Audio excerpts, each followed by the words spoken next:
It is now confirmed with real footage. Ukraine is flying this AI-powered X-Wing drone against Russian targets. I get a little weird with the X-Wing drones. I know. Red 5 standing by. Most people covering AI weapons want to tell you a story about a robot uprising.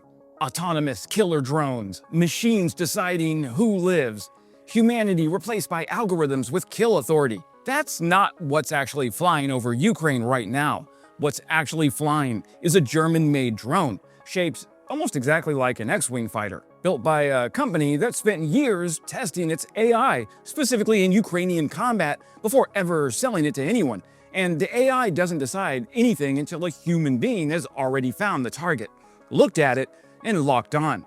But strip away the Star Wars resemblance and you've got something genuinely strange happening in a fog-bound field near the front line. German engineers, Ukrainian soldiers, and an AI system that only wakes up in the final seconds of an attack run. Hey friends, Wes here, defense journalist, Army and Air Force veteran, and a guy who loves Star Wars so much he actually got a Star Wars tattoo. That is correct. Today, we're covering the Helsing HX-2, the AI-assisted strike drone that's flying combat missions with Ukraine's 59th Separate Assault Brigade, plus a new European trial program that's about to test 5 more AI-enabled loitering munitions under real operational conditions. So, the public conversation about AI weapons assumes a straight line. More automation means less human control, and eventually the machine makes the kill decision on its own. Well, that's the fear driving most of the coverage, and it's a reasonable fear to have about the technology in general because we've all been primed by pop culture like The Terminator and The Matrix. But the HX-2 is built around the opposite design philosophy. Helsing's own description is explicit. A human operator stays in or on the loop for every critical decision. The AI's job isn't deciding what to attack. Its job is finishing an attack the human already started, in the specific window where jamming and lost signal would otherwise cause a miss. That's not a small distinction, it's the entire design philosophy of the system, and it's worth understanding before the sensational version of this story runs away from the actual one. Now, it's no secret that I love the HX-2 drone. Ever since I first learned about it, I envisioned a drone wall along NATO's eastern flank, where HX-2s wake up and independently hunt for Russian armor crossing the NATO border. But what is the HX-2 exactly? Well, it's a fixed-wing strike drone from Helsing, a German defense technology company.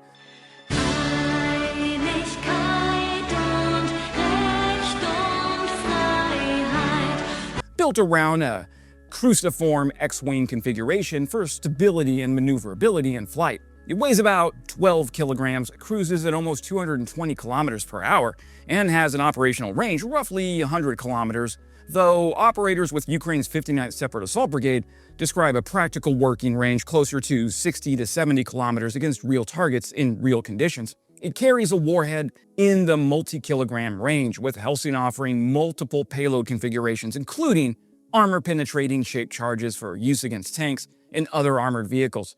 4 electric motors in the tail section keep the acoustic and thermal signatures low, which matters against an adversary actively hunting for exactly that kind of heat and sound signature. The mission profile, according to soldiers actually flying it, is straightforward and unglamorous in the best way. A navigator identifies a target through reconnaissance drone feeds, visually confirms it, and then locks the HX-2 onto that target.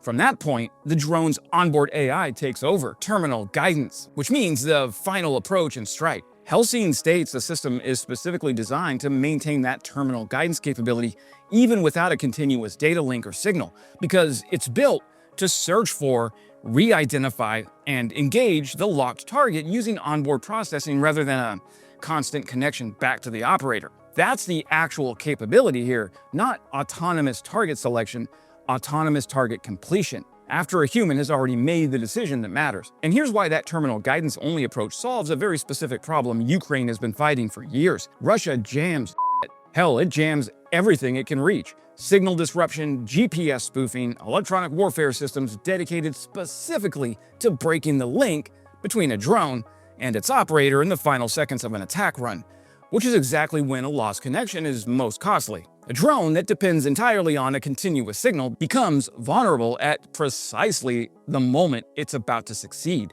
The HX-2's approach is to move the vulnerable part of the mission, the human decision-making, to the phase where jamming matters less, target identification and lock-on, while handing the jamming vulnerable phase, terminal approach, to onboard AI that doesn't need continuous connection to finish the job. If the signal drops during that final run, the drone continues based on what it already locked onto, rather than losing the target entirely. That's not a philosophical statement about AI ethics, it's just an engineering answer to a specific electronic warfare problem. And it's one that Helsing says was developed and tested specifically through the company's experience operating in Ukraine, not in a lab in Munich, disconnected from the actual battlefield in Ukraine. Last year, I wrote a primer about AI's use in war and dispelled some of the myths about that. I'll put that link in the description. But essentially, the AI on board these systems, like HX-2, is not the AI you might be thinking of. It's not a large language model. It's not going to come up with a recipe for you.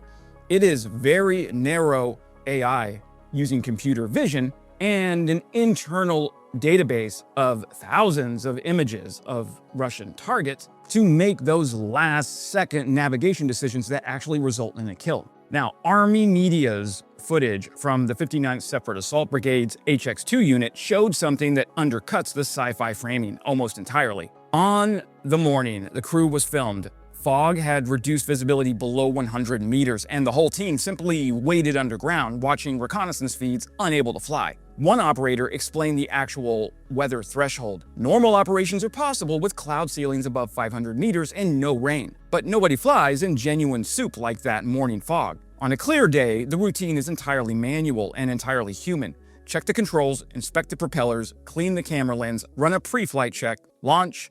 And on busy days, especially during an assault or when Russian pressure doesn't let up, the team preps and flies 5 or 6 HX-2s almost non-stop, striking artillery, tanks, and self-propelled guns to support Ukrainian infantry directly in contact with the enemy. Now, one detail from that footage says more about the actual state of this technology than any spec sheet. An operator recalled losing the control link entirely during a live mission, with videos still coming through, but no ability to steer. The failsafe carried the drone up above the cloud layer automatically, and for a moment, mid-mission, all he could see through the drone's camera was open sky. Quote, "You look at all that beauty," he said, "and think, damn, it really is beautiful." That's not a marketing line, that's a soldier describing the actual moment during an actual combat mission, and it tells you something true about this war that the spec sheets don't. It's still being fought by people, watching screens, making calls, and occasionally getting a strange and unplanned glimpse of sky through a machine they don't fully control. I spent years thinking about the handoff between human decision-making and machine execution, and the HX-2's design lands exactly where I'd expect competent engineers to land if they were solving this problem honestly instead of chasing headlines. The hardest part of any targeting decision isn't the mechanical act of guiding a weapon to a location, it's identification. Confirming what you're looking at is actually the threat you think it is, not a decoy, not a civilian vehicle, not something that's already been destroyed and abandoned.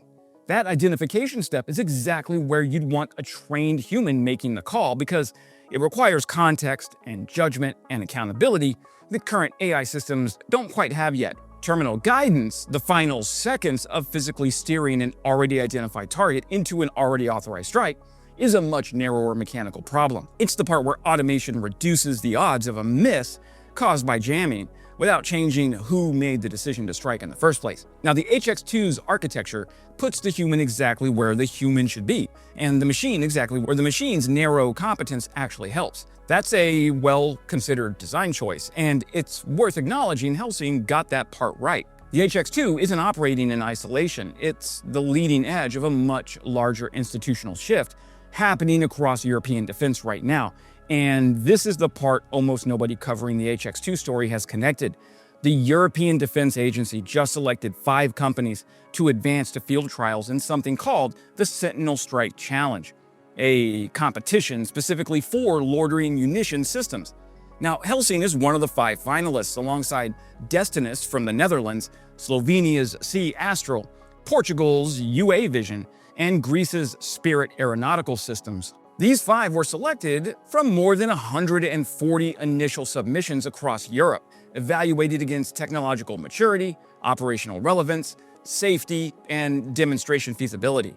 Now, this autumn, all 5 systems go to Portugal's Santa Margarida military training area for trials under the EU's OPEX 26 experimentation campaign, tested through realistic and contested scenarios covering the full mission cycle, not just isolated technical benchmarks. Military users from EU member states will directly compare performance, resilience, and effectiveness across all 5 systems using shared scenarios, and the 5 finalists are competing for 1.8 million euros in total prizes, with overall winners expected to be announced in 2027. Here's why this matters beyond one company's product line. EDA has been explicit that this isn't a procurement competition, and selection doesn't guarantee any defense contract. What it is a mechanism to generate operational evidence faster than traditional defense development cycles typically allow. Specifically because EDA has acknowledged that battlefield technology is now evolving faster than the acquisition process built to evaluate it. Europe isn't just buying one German company's drone anymore,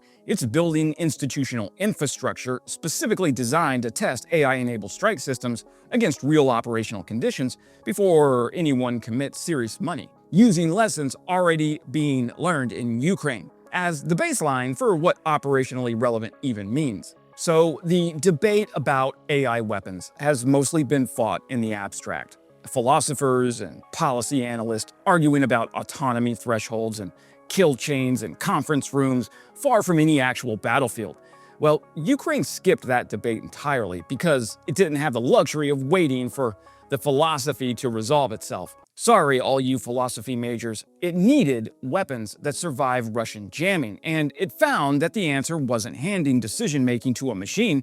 The answer was narrowing exactly which part of the mission the machine handles, keeping human judgment at the identification stage where judgment actually matters, and using AI only where jamming resistance provides a real tactical advantage. That is a different model than the entire sci-fi fear or the defense contractor hype suggests. It's neither humans fully in control of every second in flight, nor machines making life and death decisions independently.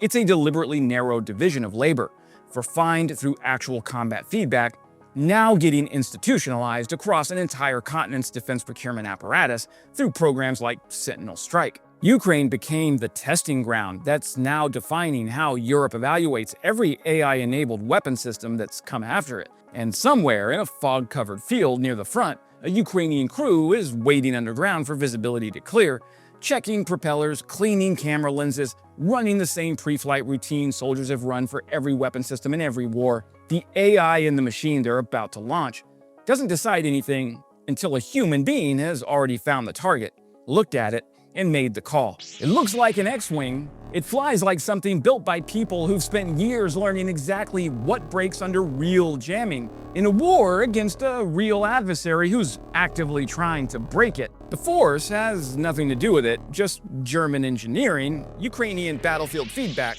and a very specific, very deliberate decision about where the machine's judgment ends and where the human's begins. Russian electronic warfare officers were trained to jam signals. Well, nothing trained them for an autonomous AI system that can fly the terminal phase completely on its own. That's it for today, my friends. If this was useful, hit like and subscribe. I cover Ukraine's drone war and emerging European defense technology 4 times a week. For deeper written analysis, I am on Medium and Substack. And if you've made it this far in the video, you are probably a longtime subscriber and you may be interested to know that Studio C is almost complete. For reference, I'm shooting right now in Studio Alpha. You've seen me in front of my bookshelf at Studio Bravo, and I'm almost finished constructing Studio Charlie. All 3 of these are in my basement, which is about -10 degrees Fahrenheit down here at any given moment. So stay tuned, I'm super excited. I even have a haze machine that's gonna make this atmosphere of this Studio Charlie look really cool. And as always, may the Force be with you. Glory to Ukraine, glory to the heroes. Crimea is Ukraine.